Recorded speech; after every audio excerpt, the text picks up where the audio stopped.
Good morning, students. How are you? Hope all of you are fine. Yesterday we did application और आपको वो application learn भी करनी थी. I hope आप सबने learn कर ली होगी. अगर कोई doubt है अभी भी then you can ask from me. Okay बेटा. Before doing any other topic, I wish कुछ basic चीज़ें हैं English में जो हमें पता होनी चाहिए. So I wish to discuss these things with you, and those are here in front of you in my video. You will mention today's date in your notebook, day, online class, English grammar, and then you will write WH family words. Now what are WH family words? क्या होते क्या हैं ये? देखो, आप nursery class में होते हो तो आप जीके में क्वेश्चंस करते हो. What is your name, who is your father, how old are you, in which school do you read, in which class do you study. ऐसे क्वेश्चंस करते हैं ना जब बिल्कुल शुरू में स्कूल जाते हैं, छोटू से बेबी होके नर्सरी क्लास में.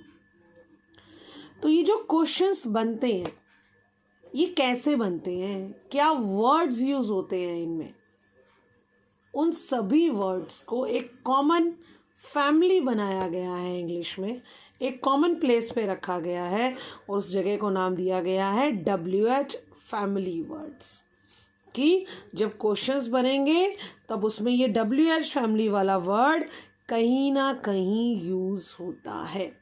अदरवाइज इंट्रोगेटिव में हेल्पिंग वर्ब आगे आती है. ठीक है, ये तो हमने किया ही था ना टाइप ऑफ सेंटेंस जब हमने किया था, है ना बेटा. तो अब उस WH फैमिली वर्ड्स का पहले मैं आपको हिंदी में मीनिंग बता रही हूँ, फिर मैं आपको धीरे धीरे क्लियर करूँगी ये कहाँ यूज़ होता है, इसका एग्जाम्पल भी मेंशन करूँगी. And then I will take a surprise test on Wednesday, means tomorrow. I will make call to anyone out of you.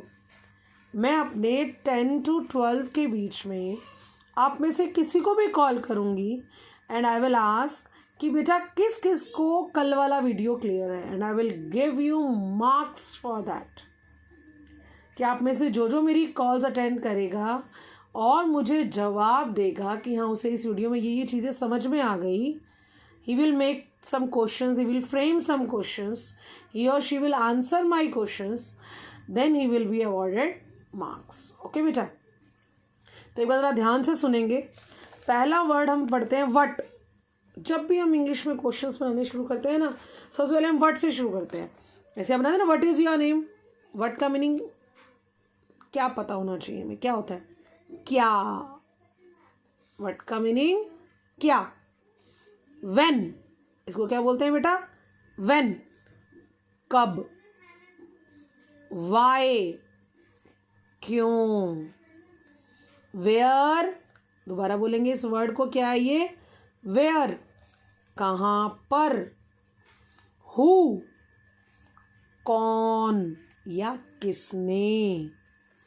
How, what is this word, how.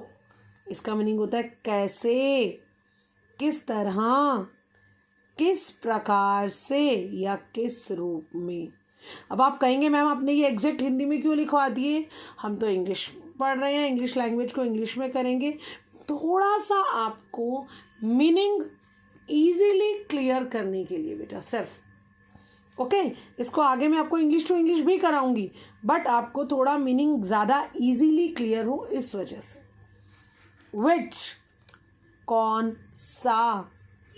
Whose, किसका. whom, किसको या फिर किसे. एक बार आप इन सबको अपनी नोटबुक में मेंशन ज़रूर करेंगे और आपको जैसे मैंने लिखा है बिल्कुल ऐसे का ऐसे ही लिखना है. ये स्टार भी बनाने हैं, but you will do this work in pencil. आप पेंसिल से करेंगे, मैंने पेन से इसलिए किया है ताकि आपको थोड़ा डार्क विजिबल हो. ओके, आई थिंक ये सब मीनिंग्स क्लियर होंगे. ये सब मैंने इनका मीनिंग बताया है, कहाँ क्या यूज़ होता है वो भी आगे बताऊंगी बेटा. Okay, let's forward. चलते हैं अब आगे। फर्स्ट वर्ड मैंने क्या किया, वट।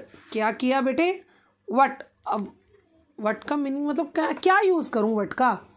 वट तो कुछ भी हो सकता है, क्या हो सकता है। अब देखो, ask for information about things, name, occupation, activities.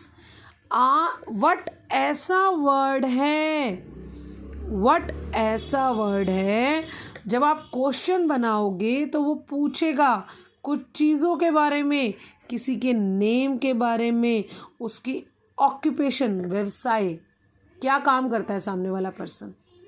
ऐसे what are you doing here, आप यहाँ क्या कर रहे हो, है ना, इजंट इट, है ना बेटा। व्हाट मेड यू हियर, किस लिए आए हो यहाँ। एक्टिविटीज़, क्या काम, व्हाट आर यू डूइंग, पूछती है ना मैम क्लास में आके, yes Neeraj what are you doing, ऐसे कहती है ना मैम। तो एक्टिविटीज़, क्या काम कर रहे हैं हम।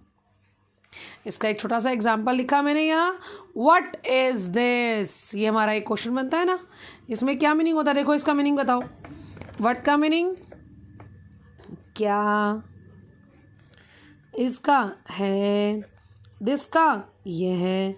तो क्या हम इसको हिंदी में ऐसे मीनिंग बनाते हैं, क्या है यह है, नहीं, क्योंकि इंग्लिश में और हिंदी में ये डिफरेंस है। दोनों के सेंटेंस का फॉर्मेशन डिफरेंट होता है बेटा। इंग्लिश में हमेशा ग्रामर में ये हेल्पिंग वर्ब आगे आई ना इंट्रोगेटिव सेंटेंस में, पर वर्ब हिंदी में ऐसा नहीं होता। क्या मैं खाना खा रही हूँ, तो हूँ तो लास्ट में ही आया ना, वर्ब वही है। क्या तुम गाना गा रहे हो, तो गा लास्ट में ही आया। लेकिन इंग्लिश में वो आगे आ जाता है। Am I singing, am I doing, are you going, आगे आ जाती है ना। तो इंग्लिश और हिंदी में ये फ़र्क है। तो आप इसको एज इट इज़ हिंदी नहीं बना सकते, आपको इसको फॉर्मेशन चेंज करनी होगी हिंदी के अकॉर्डिंग। जैसे क्या है, व्हाट इज़ दिस, तो इसका मीनिंग मैं क्या बताऊंगी, ये क्या है। पूछा किसी ने कि यह क्या है। हिंदी तो हमारी मदर टंग है ना, वो तो हमें बोलनी आती है अच्छे से, और उसमें हम ग्रामेटिकली अपने आप स्ट्रांग है ना। अब कोई आपसे ये तो नहीं पूछता ना, क्या नाम है तुम्हारा, कभी बोलता है आपने, आप सुना आपने कभी ऐसे। लेकिन उसमें हिंदी में क्या होता है, देखो इंग्लिश में व्हाट इज़ योर नेम, अगर मैं इसका हिंदी बनाऊं, क्या है तुम्हारा नाम। लेकिन हिंदी में ऐसे नहीं होता। हिंदी में क्या पूछता है आपसे, आपका क्या नाम है, ऐसे पूछते हैं ना, यही पूछते हैं क्या है तुम्हारा नाम। ये तो बिल्कुल ग्रामेटिकली रॉन्ग हो गया। सब कहेंगे इसको हिंदी बोलनी नहीं आती है ना, इंडिया में रहता है और हिंदी बोलनी नहीं आती, ऐसे बोल रहा। तो वी आर एक मदर टंग है हमारी हिंदी, तो हमें हिंदी में तो हम स्ट्रांग हैं ही, तो हमें उसके अकॉर्डिंग सेंटेंस की फॉर्मेशन चेंज करनी होती है ट्रांसलेशन करते हुए बेटा। इंग्लिश और हिंदी की सेंटेंस फॉर्मेशन डिफरेंट है, इसलिए वर्ड टू वर्ड हिंदी आप नहीं बना सकते। वर्ड के जो मीनिंग्स हैं उनको क्लियर करो, फिर उसको अपनी सेंस में ठीक जगह फिट करो बेटा। आई होप मेरी कहने की बात आपको क्लियर हो जाएगी, मैं क्या कहना चाह रही हूँ। मैं आपको यही कहना चाह रही हूँ, जब आप इंग्लिश टू हिंदी अपने दिमाग में बनाते हैं किसी भी चीज़ की, आप उसको कॉम्प्रिहेंशन ले लें, पिक्चर कॉम्पोजिशन ले लें, आप कहीं भी सेंटेंस फॉर्मेशन करते हैं, तो आप हिंदी वाले प्लेस पे इंग्लिश वाला वर्ड नहीं रख सकते, इंग्लिश वाली जगह पे हिंदी वाला वर्ड नहीं रख सकते कि नहीं मैं तो ऐसे बनाता हूँ, मेरा नाम मोहन है, माई नेम मोहन इज़, ऐसा हो सकता है नहीं ना, है कि इंग्लिश इज़ होगी ना वहाँ पे। तो माई नेम मोहन इज़, मेरा नाम मोहन है, मोहन इज़ गलत हो गया ना, होना क्या चाहिए, माई नेम इज़ मोहन, है ना बेटा। तो आपको उसको अपने ही लैंग्वेज के फॉर्मेशन में चेंज करना ज़रूरी है, रिमेंबर इट। अब नेक्स्ट देखो, व्हाट डू यू डू, आप क्या करते हो, आ गया ना ये ऑक्यूपेशन में। तो व्हाट जब पूछता है तो व्हाट क्या पूछता है, क्या। आई होप मीनिंग क्लियर होगा आपको। व्हेन पूछता है कब। व्हेन कौन से वाले क्वेश्चन बनाता है जिसमें हम क्या बनाते हैं, कब। Ask about the time that something happened और विल हैपन।